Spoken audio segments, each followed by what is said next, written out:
దేవుని యొక్క గ్రంథము యెషయా గ్రంథము 3వ అధ్యాయం 10వ వచనం. యెషయా గ్రంథము 3వ అధ్యాయం 10వ వచనం. నీకు మేలు కలుగునని నీతిమంతులతో చెప్పుము, వారు తమ క్రియల ఫలం అనుభవించురు. నీతిమంతునికి మేలు కలుగునని చెప్పు. బైబిల్ అయితే ఏం చెప్తుంది? మంచిగా బతకండి, గౌరవంగా బతకండి, నీతిగా బతకండి, దేవుని ప్రేమిస్తూ బతకండి, ఇరుగు పొరుగు వారిని ప్రేమిస్తూ బతకండి, ఈర్ష్య, ద్వేషం, పగ, కోపాలు పెట్టుకోవద్దు, ఉన్నా కూడా మీరు సమాధానపడండి. అప్పుడు మీకు ఏం కలుగుతుంది? మేలు కలుగుతుంది. ఏముంటుంది? నీతి కలుగునని నీవు వారికి చెప్పు. నీతిమంతునికి చెప్పు, మేలు కలుగుతుంది అని. 29వ అధ్యాయంలో 15వ వచనానికి వద్దాం. 15వ వచనం. తమ ఆలోచనలు యెహోవాకు కనబడకుండా లోపల వాటిని మరుగుచేయి చూచు వారికి శ్రమ. కాబట్టి చదువు. మమ్మల్ని ఎవరు చూచెదరు, మా పని ఎవరికి తెలియను అనుకొని చీకటిలో తమ క్రియలు జరిగించు వారికి శ్రమ. కాబట్టి నీతి లేకుండా నడుస్తున్నటువంటి వాళ్ళకి ఏమి కలుగుద్దట? శ్రమ కలుగుద్ది. అయ్యా మాకు ఇది ఎందుకు వచ్చిందో తెలియదు, ప్రార్థన చేయండి అంది ఒక ఆమె. నేను ఒకటే అన్నాను, అమ్మ ఒక్కసారి గుర్తు చేసుకో, ఏమైనా దేవునికి విరుద్ధంగా ఏమైనా నడిచావేమో అని అంటే, లేదయ్య గారు నేను బాగానే ఉన్నాను అంత అని. ఆ మాటలన్నీ కూడా పక్కన ఎవరో వినింది చర్చిలో. సరే ఆమె వెళ్ళిపోయిన తర్వాత, చూసారయ్యా పాపం ఒక్కటి కూడా ఒప్పుకోదు, నాకెందుకు ఇలా జరిగింది అని చెప్పొద్దు మీతో అని. సరే ఇంకా ఆమె ఏదో ఆమె గురించి ఏ తప్పు జరిగిందో చెప్పింది. సరేలే అమ్మా మనం ఏం చేస్తాం ఆమె చెప్పినప్పుడు. ఆమె దాన్ని దాచుకుంది. బైబిల్ ఒక మాట రాసింది, రొమ్ములో పాపము దాచుకున్న ఎడల దేవుడు మన ప్రార్థనను అంగీకరించడు. లోపల పాపం ఉంచుకొని నువ్వు ఎవరితోనైనా మాట్లాడి ప్రార్థన చేయమని అన్నా ఆ పాస్టర్ చేసిన ప్రార్థన నీకు ఫలించదు. బైబిల్లో ఎక్కడా కూడా యేసు ప్రభు వారు మీరు అక్కడికి పోయి ప్రార్థన చేయించుకోండి అని రాశాడా? రాయలా. వాళ్ళ దగ్గరికి పోయి ప్రార్థన చేయించుకోండి, పేతురు దగ్గరికి వెళ్ళి ప్రార్థన చేయించుకోండి, వాక్యం చెప్పించుకోండి అని చెప్పాడు తప్ప ప్రార్థన చేయించుకోమని చెప్పలా. ఈరోజు ఈ సెలబ్రిటీస్ ఎక్కువైపోయారు. నీకు అది జరగబోతుంది, నీకు ఇది జరగబోతుంది అని మెడకాయలు తిప్పి తలకాయలు తిప్పి కింద పడేసేవాళ్ళు ఎక్కువయ్యారు. నీ పాపము నీకు తెలుసు, నీ పాపమును దేవుడి దగ్గర పెట్టుకో. నాతాను వచ్చినప్పుడు దావీదు విషయంలో చెప్పాడు, నువ్వు ఇలా తప్పు చేసావన్నాడు. నువ్వు ప్రార్థన చేయమన్నాడా నాతాన్ని? అనలేదే. అలా తానుకే తాను ప్రార్థన చేసుకున్నాడు. నేను తప్పు చేశానని మాత్రం చెప్పాడు, నేను పాపం చేశానని ఒప్పుకున్నాడు. మరి తనకు తానే ప్రార్థన చేసుకున్నాడు. హిజ్కియా తనకు తానే ప్రార్థన చేసుకున్నాడు. దావీదు తనకు తానే ప్రార్థన చేసుకుంటూ వస్తున్నాడు. అపోస్తలుడైన పౌలు ఎవరి దగ్గరికి వెళ్ళి ప్రార్థన చేయించుకోవాలా? తనకు తానే ప్రార్థన చేసుకున్నాడు. బైబిల్లో అదే అంటాడు మత్తయి సువార్త 6వ అధ్యాయంలో, మీరు ఒంటరిగా గదిలోనికి వెళ్ళి తలుపులు వేసుకొని పరమందున్న దేవునికి మీరు మొరపెట్టిన ఎడల ఆయన మీ చెంతకొచ్చి మీ యొక్క కార్యములను చేస్తాడు అని రాస్తుంది. ఎలాగంట? ఒంటరిగా. చదివావా ఎప్పుడన్నా? 6వ అధ్యాయము మత్తయి సువార్త చూడండి, 6వ వచనం నుండి చూద్దాం. మత్తయి సువార్త 6:6 నుండి చదువు. నీ ఒంటరిగా వెళ్ళి ప్రార్థన చేసుకో. ఒంటరి ప్రార్థనలు పోయాయి.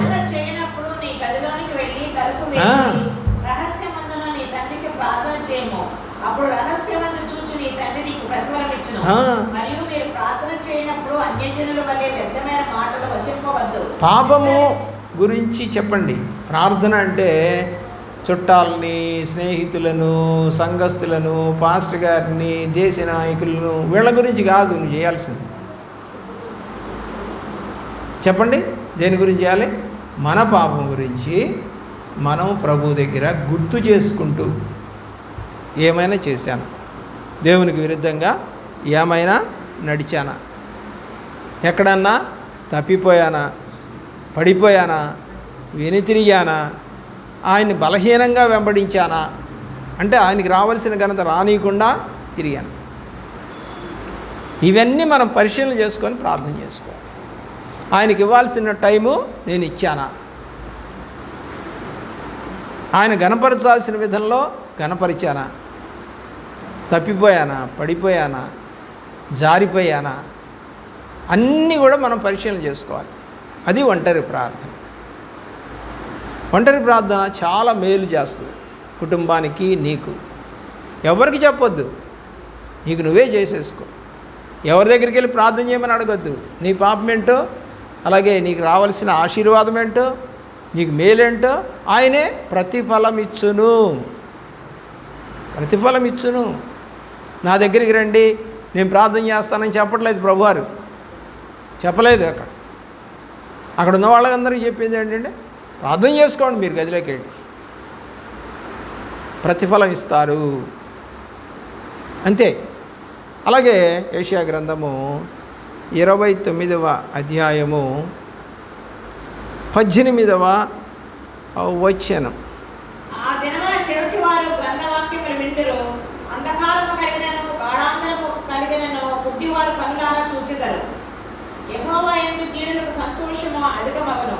30వ వచనం దాకా మీరు చదివితే ఏమండి, దేవుడు నీతిమంతులకు చేసే కార్యాలన్నీ రాసే, నీతిమంతుడికి చేసే కార్యాలన్నీ రాస్తున్నాయి. కాబట్టి మరి 30వ అధ్యాయం 1వ వచనం కూడా చూడండి. యెహోవా వాక్కిదే, లోబడనొల్లని పిల్లలకు శ్రమ. ఎవరైతే నీతికి నిలబడి లోబడకుండా ఉంటారో వాళ్ళందరికీ శ్రమలు వస్తాయి. ఎందుకు వచ్చిందని అడగబాక. అసలు నీ తప్పు ఎక్కడ చేసావో గుర్తు చేసుకో. వాళ్ళ దగ్గరికి వెళ్ళి వీళ్ళ దగ్గరికి వెళ్ళి ప్రార్థన చేసుకోమని బైబిల్ ఎక్కడ చెప్పలేదు. ఇక్కడ క్రీస్తున్నాడు, అక్కడ క్రీస్తున్నాడు అంటే మీరు ఎల్లబాకడా అన్నాడు దేవుడు. ఏమండి, అక్కడికి వెళ్తే అద్భుతాలు జరుగుతాయి, ఇక్కడికి వెళ్తే అద్భుతాలు. నువ్వు ఉన్న చోట జరగవా? నువ్వు ఉన్న చోట జరగవా? పల్లెటూరులో పిల్లలకి ఏం చదువు వస్తుందంటే, మరి కలెక్టర్లు అయిన వాళ్ళు ఉన్నారు పల్లెటూరులో చదివి. టౌన్లో ఉంటేనే చదువు వస్తుందా? రాదా? చదివే మనసు ఎక్కడున్నా వాడు అక్కడ పాస్ అవుతాడు. పల్లెటూరులో సంఘమా, టౌన్లో సంఘమా, పెద్ద సంఘమా, గొప్ప సంఘమా, లేదు ప్రవచనాలు చెప్పే సంఘమా, ఆయన ప్రార్థన చేస్తే జరిగిపోయే సంఘమా, అవన్నీ ఇక్కడ లేవు. ఆ సంఘాలు ఎక్కడ లేవు బైబిల్లో. అలాంటి సంఘాలు కట్టలేదు ఎవరు, కానీ ఇప్పుడు కట్టారు. ఆయన ఎవరో మా ఊరి నుంచి ఒక 10 మంది పోయేవాళ్ళు. విజయవాడలో ఏదో ఆయన పేరు ఏదో నాకు గుర్తులేదు. ఏమండి, ఆయన తాగుబోతావు ఇక్కడ. అయితే ఆయనకి వెళ్ళి చెప్తాడట బాగుపడతారని. ఏం బాగుపడలా, విజయవాడ పోయేది రాలా, బాగావలా. ఎందుకని? బైబిల్ ఒకటే చెప్తుంది, నువ్వు ఇక్కడ అక్కడ అని తిరగొద్దు. నా దగ్గరుండి నా పాదాలు పట్టుకుంటే నీకు నేను జవాబిస్తా. పరిగెత్తకూడదు. అలాగే 7వ వచనం కూడా చదవండి. గప్పాల మారి సహాయం పనికిమాలినది, నిష్ప్రయోజనమైనది. అందుచేత ఏమీ చేయక ఊరకుండు గప్పాల మారని దానికి పేరు పెట్టుచున్నాను. ఏం మేరంట? గప్పాల మారంటే గొప్పలు చెప్పుకోండి. ఏమ్మా నీ కొడుకు ఎట్టున్నాడు? మా కొడుకు ఏమండి బాగున్నాడు. మరి మొన్న ఎక్కడో నేను తాగి పడిపోయాడని చెప్పేసి విన్నానే. అబ్బే వస్తుందేనండి, కానీ అటు పడిపోయాడు, ఆసుపత్రిలో చేరున్నాడు, కానీ ఏమేం చెప్పుద్ది? గప్పాలు చెప్పుద్ది. మీ పిల్లోడేం చదవలేదంటగా? భలే వాళ్ళండి, చదివారండి, కానీ ఇంకా ఉద్యోగం రాలేదు. వాడిని స్కూల్లోంచి తీసేశారు, డిబార్ చేశారు. అలాంటి వాడికి ఇంకా పరీక్షలు రాసేది ఏంది, పాస్ అయ్యేది ఏంది? గప్పాలు చెప్పుకుంటుంటారు. ఉన్న నిజాలు పలకనప్పుడు నీ గప్పాలు ఎలాగున్నాయో అలాగే నీకు జరుగుతుంది. తప్పేంటండి చేతి పిల్లలు లేరు మా అమ్మాయికి చెప్పట్లేదా మేము? తప్ప. పెళ్ళి అయిందా మీ అబ్బాయికి? అవ్వలేదు ఇంకా. తప్ప. ఉద్యోగం చేస్తున్నారా? లేని ఉద్యోగం చెప్పబాక. చేస్తుంటే చేశారని చెప్పు, లేదని లేదని చెప్పు. ఎందుకంటే ఈ గప్పాలు ఎందుకు, ఎవరు నేర్పించారు? ఉన్నదన్నట్టు మాట్లాడకుండా ఎవరు మిమ్మల్ని అడ్డుకుంటున్నారు?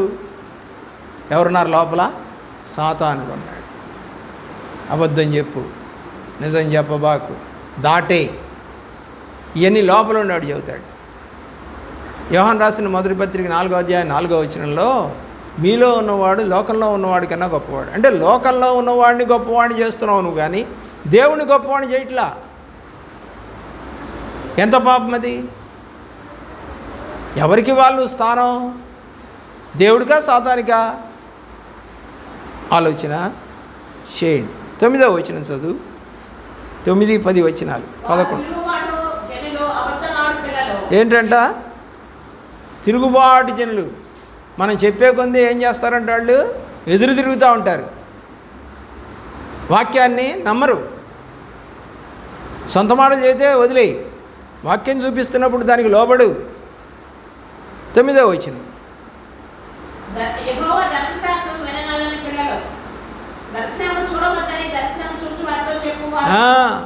మా గురించి దర్శనాలు ఒక ఆమె చెప్పింది, మా గురించి ప్రార్థన చేయొద్దని చెప్పండి ఆయనకి. పేరు చెప్పలే. ఏముంటుంది? మేము రావట్లేదుగా, మా గురించి ఎందుకు ప్రార్థన? ఎంత గర్వం అండి మనుషులకి. నీ కొడుకును నీ కూతురు తప్పిపోయి తిరుగుతుంటే మర్చిపోతావు నువ్వు? మళ్ళా నీ కూతుర్ని కలుసుకోవాలని నీ కొడుకుని కలుసుకోవాలని ఉండదా నీకు?